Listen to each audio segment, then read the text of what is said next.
6,000 feet above sea level lies a land quite a ways off the beaten track. This land is home to a group of about 280,000 called the Naxi people. Centuries ago, the Naxi people migrated from Tibet to settle near the first bend of the great Yangtze River. Tiger Leaping Gorge is the name given to the spot where the river becomes so narrow that tigers can leap across. Yet not many tourists actually make it to this famous Chinese landmark. Further south is the Naxi city of Lijiang.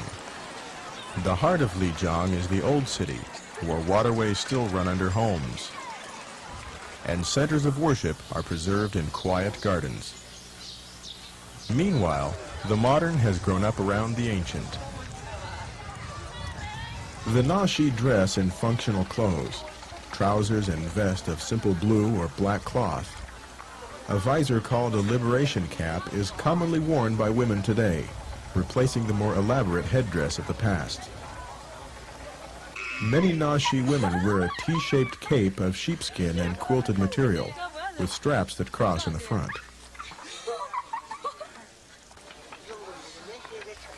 Proudly, some women still wear the special firmament cape. 7 round discs with tassels hanging down represent stars with rays of starlight. Some say these capes represent the diligence of the Naxi, working hard from morning until night.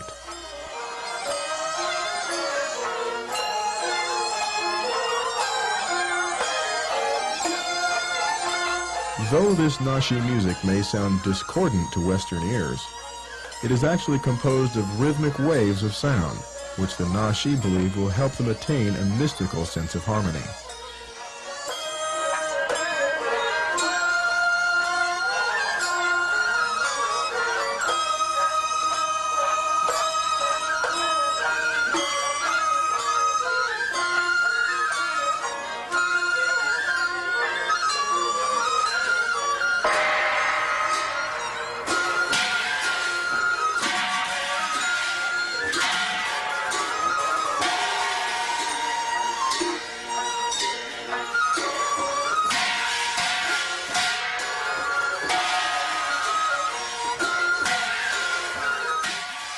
The Naxi believe that the sound of the gong echoes to heaven.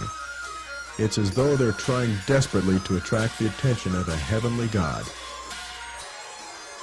The serenity idealized in parts of their music reflects the influence of Buddhism, but it's the frenzy of sound which is perhaps more symbolic of their true spiritual life.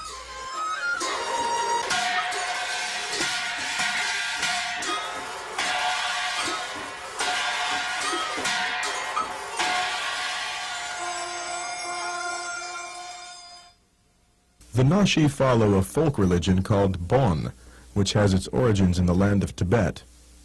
Bon has both Buddhist and Hindu roots, but central to this religion is the power that dark, vengeful spirits wield over their lives. Many folk religions strive to appease spirits, but the Naxi actually worship giant snake spirits called Naga and edify a god named Yama, the king of hell. Religious experts suggest that Bon is one of the most evil satanic strongholds left today among the world's belief systems. True followers of Bon invite possession of their minds by murderous and lustful demons. Some Naxi women still make sacrifice to the mountain goddess of fertility, hoping she will help them bear healthy children. Since ancient times, the odd hieroglyphs of the Naxi written language have been used mainly to record the sacred scriptures of the Bon religion. How will the Naxi learn that there is a living God who can deliver them from spiritual darkness?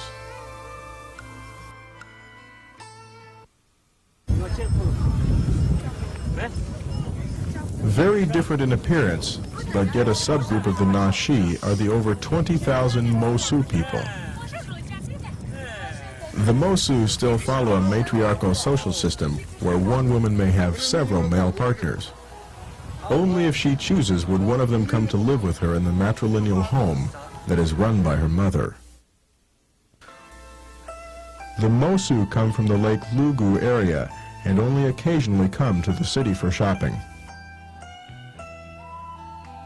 Nearer neighbors of the Naxi are the nearly 30,000 Pumi people of the higher mountain areas. The Pumi have unique cultural traditions and spiritual strongholds of their own. Ceremonial bonfires burn to honor spirits residing in the forest, spirits which keep these simple mountain people in darkness, without Christ. Few among these people groups in northern Yunnan have ever heard the gospel. But there is one group who has. The Lisu people have an exciting story to tell. The long labors of J.O. Fraser and others in the early decades of the 20th century have brought forth much fruit. At least one half of these 575,000 people have responded to the gospel that was shared with them in their own language. Today, the Lisu people are the only minority people group in all of southwest China with such a strong witness to Christ and with so many Christians among them. Lisu evangelists, pastors, and teachers may someday provide God's missionary key to reach other people groups in northern Yunnan. As we glimpse the faces of northern Yunnan one more time, think about each people group's unique need for Christ. For the fields they're ready for harvest, and the laborers they're so few. Countless millions still that I want to fill, but the task isn't mine to do. I gave them my commandment, go and preach good tidings of love.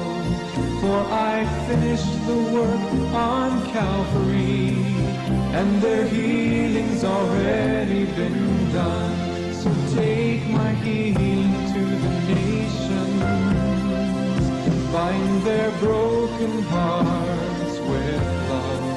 Stretch my hand throughout creation with this message of my love.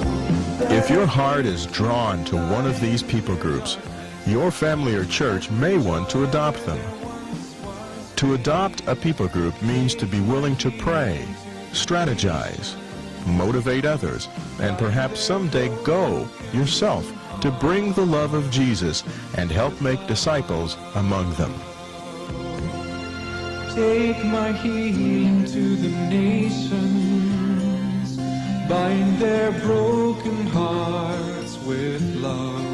Stretch my hand throughout creation with this message of my love. That I came to bring light in their darkness and bring joy where there once was pain. Take my healing to the nations. Take my healing to the nations. Take my healing to the nations with love.